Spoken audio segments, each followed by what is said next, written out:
So what I do, I like to just answer questions. I will blabber on about almost anything. And you guys can ask me pretty much whatever you want to ask me. I don't necessarily answer everything. But, what's that? Thank you very much. I worked on my birthday. And I got about 12 hours on my birthday. I'm going to go ahead and sit down, man. I feel like NASA news conference. Hi. Space shuttle had a crack in it. We're working on it. Anyway, let's talk about something more interesting. We do. Thank you. I did not know that. Fabulous. Hi, James. Oh, hey, how you doing? Good. Okay. Seeing how talented Sullivan is, I'm wondering if you would be considering perhaps recording one of his songs or having him play on your next CD. Sullivan is my son, and if you go online to James Marsters and Son, you can see him play. He's been playing for a year. And yes, we are, he's writing lead for my stuff. But like he keeps asking me to make up melody for his songs, and then he says, well, yes, that's pretty good, but no. He's very particular. But yes, we will definitely be recording together. Frankly, we may be doing it with Charlie DeMars, who is up in Sacramento and is chilled and very cool.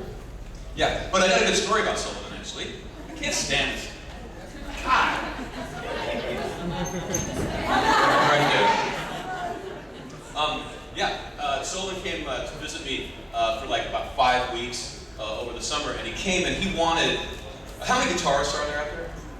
A few. Okay, there's this guitar, like lead guitarists, most lead guitarists, they want a Les Paul guitar, which is about twice as expensive as a Strat. But he wanted the triple humbucker, black Jimmy Page, the Les Paul with the big whammy bar, the big gold whammy bar, and there's only one in LA with $7,000. And I'm saying, okay, dude, if you want that, that's a big dream. You'll probably be able to get it for yourself by the time you're 18 instead of a car. And he's like, yeah, fine, that's cool. And so we found one. It was at True Tone Music in Santa Monica, and I just told him, look, if you really want that guitar, you should do it because you want that guitar because of the sound, not because Jimmy Page used to play one. And so we went to True Tone and had him take that off the wall, and then had him take that standard off the wall and just compare. But the people at True Tone immediately said, oh, that's a terrible guitar. 3 humbuckers is ridiculous. You can't even use it. And so they talked him down right there into just a standard, which is a $4,000 guitar. And we just kept going, guitar shop to guitar shop to guitar shop, until we finally got to a guitar center in Sherman Oaks, and I found a Les Paul standard for $1,200. Thank you.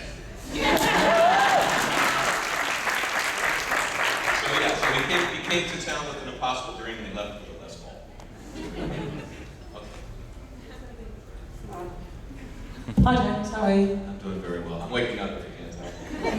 I got no sleep. I filmed until like 2 in the morning, and then I had a 6 o'clock flight. So I didn't sleep that night. Last night I was out for like 14 hours. I filmed an episode of Live with Tim Roth and Jessica Biel. And they were really cool. What's that? Yeah. Oh, Jessica Biel was a lot of really good things. And your question. You have the microphone. You can just. Hello. I know.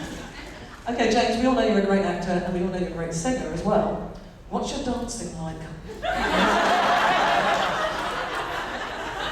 Passable. But it's got to be extemporaneous because I always forget the choreography. I remember doing one in high school, I did Guys and Dolls, and that's just like, they stuck me so far in the back for a little machine gun dance. Yeah, I don't think I'll be doing that anytime soon.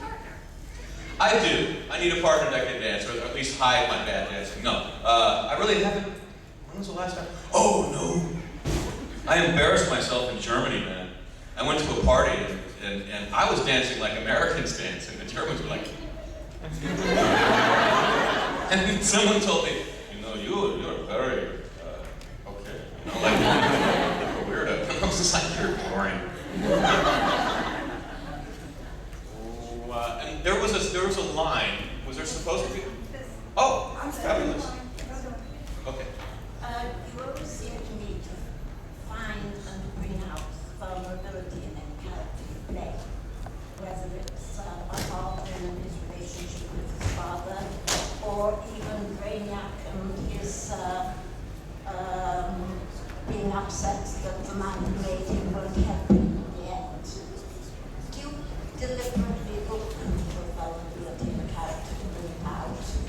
And what is the vulnerability in a character of Barnabas really?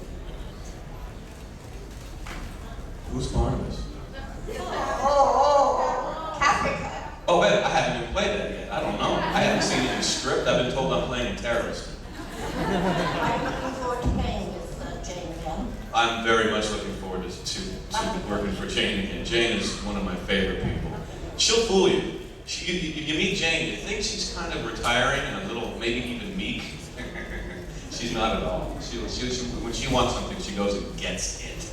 Yeah. And with respect to your earlier question about vulnerability, I think you said that a lot of my characters seem to have that. And I think that just is pretty much not sucky acting. I think that if the acting is decent, then there should be that feeling that there's something inside that person that could be hurt, and that they're not just walled off and safe all the time.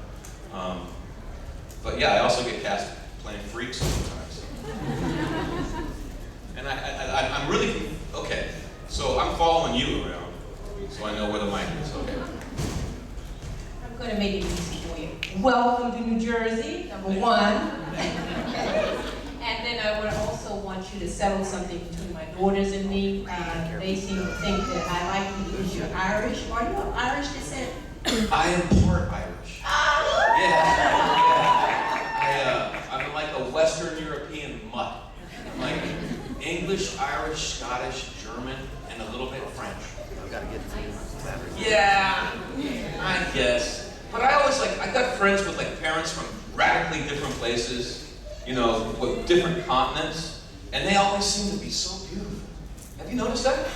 Like people with parents, one parent might be from France, but the other parent might be from Brazil or something, and then the combination is just beautiful. And then I draw a circle around all my ancestors. It's like 400 miles. Like there. All right. It's me. Hello. I need to come out here. In February, when you were playing Your Funny Valentine, you said that you believed music is turning something painful into something beautiful. And since then at Fangoria, I told you I was working on my album. And I have the first 3 tracks here for you. Right on the first disc. Right on. There's also a special song here for you. Huh? Something from your Civilized Man album. I hope you like it. 6 minutes, just the first couple tracks. Congratulations, man. It's not easy to put something together like this. All of my friends. That's awesome. But thank you, you gave me a lot of help, even though you didn't realize it. Right on. Thank you. Thank you. You feel great. There's another musician in the world. Excellent. Hi. Hello, Bob. I run the risk of pissing off every Buffy fan in the room. Because I want to ask you about Torchwood.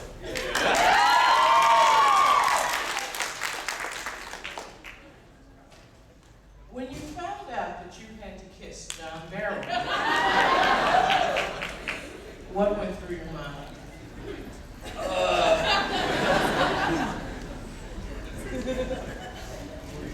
You know, that didn't really concern me right away. Because, you know, kissing on camera is not romantic no matter who you're doing it with. I mean, frankly, for me, I like to decide to kiss somebody. I don't like to be ordered to kiss somebody. And frankly, when they say action, and then you have to do it, I don't feel like I'm being hired to do sex, man. This is not a hot feeling.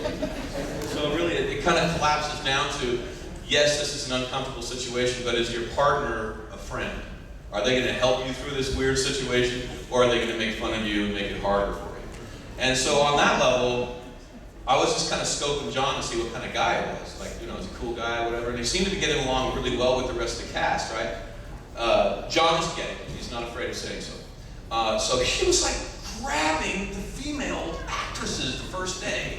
And so this one lady, she's just like, get off me, John. I don't feel like it today. Get off me. And he wouldn't get off her.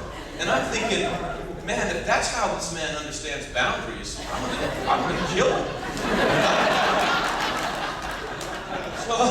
So I said, I've got to signal to John that I am not someone you're going to be doing that with. So I just go, so we're shooting a scene, I'm like, hey honey, why don't you just sneeze? When he comes up from behind you, just go, achoo, like that. Just pop him right in the nose. Gets his attention every time. Or a little elbow in the ribs, that's an easy one if they're behind him. Or just stamp on the top of his foot, because there's a bunch of little bones right there.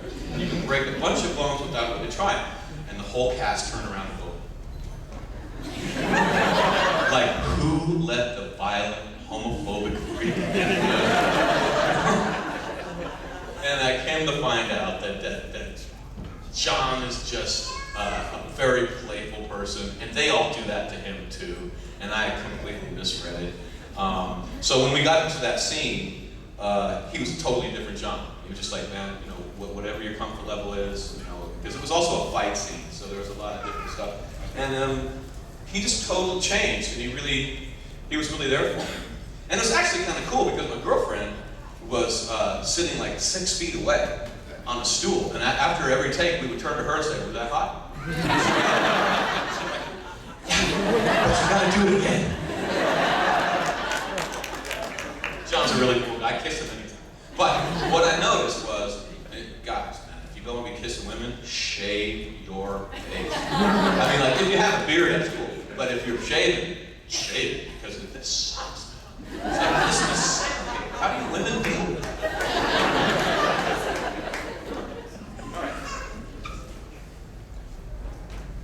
Hi, James. I've always been a huge Spike and Drew fan, and I was curious if you and Juliet Landau are still friendly, and if you were friends while shooting the show, if you got along in real life. Yeah, I love Juliet Landau. I think that she is one of the nicest people I've ever worked with. She's certainly one of the bravest actors I've ever worked with. She comes from theater too. So we have all the same hopes and the same phobias. Like, I understand, like, she's like, if we only do one take and we move on, she's like, no, I have more. And I know exactly what that is. That's a stage actor. And I can go like, no, let's just move on, Juliet. Yeah, we got along really well. In fact, we got along so well that my girlfriend at the time got jealous of that. And she started trying to get me jealous by hinting that she had a thing for Angel. So in the beginning, I was hating David, even though there's nothing going on. But I didn't know David yet. Yeah, but Juliet is definitely one of my favorite people, and I really feel like there's part of Spike that never really came out unless Juliet was on set. The really dirty, kind of fun guy. That was, because we understood that we were supposed to be the Sid and Nancy drug addict vampire people, so we knew what punk rock was, we knew what that lifestyle was, and we went ahead and came over to it. And if you notice, below the frame on a lot of stuff that Juliet and I do, our hands are kind of moving around each other as if we're doing really nasty things, which we weren't really doing, but we're trying to intimate it. And if you really pay attention, sometimes you'd be like, she just... But not so much that the kiddies notice too much. Thank you. You're welcome. Hello. You had a very fancy voice, and I didn't know if we were going to do any type of like video game voice acting or like, animated movies or anything like that. Thanks, yeah. I do, I am actually playing Mr. Fantastic of the Fantastic Four on a new Saturday morning cartoon, which is really cool. The guy that does SpongeBob, does Iron Man. It's a very funny, twisted kind of treatment of the whole thing. I I play this Reed Richards guy, and I forget the voice, I haven't done it in a long time, but he's like the smartest guy in the world. I think I play him like that. You know? Hi, I'm Reed Richards. We have everything under control. Like that. But so he's really smart, but he's totally blind because the invisible girl wife of his is having an affair with Iron Man, like right in front of his eyes, and he doesn't even know it. You know, they're all coming from the closet, and she's like, "Oh, hi," you know, and he's just oblivious. So that's fun. I also do books on tape, the Harry Dresden series. And I think that's what I've got going on right now. But yeah, I do like doing voiceover stuff because you don't have to shower first. Yeah.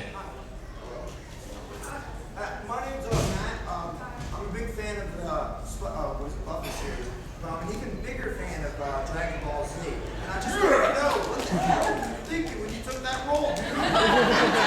Spirit Bomb, my favorite series. Like, what the hell? You said, what was I thinking? You're crazy. Man, we gotta get a mic because that's a good question. Damn right. I can't tell if you're giving me junk for playing Big Love.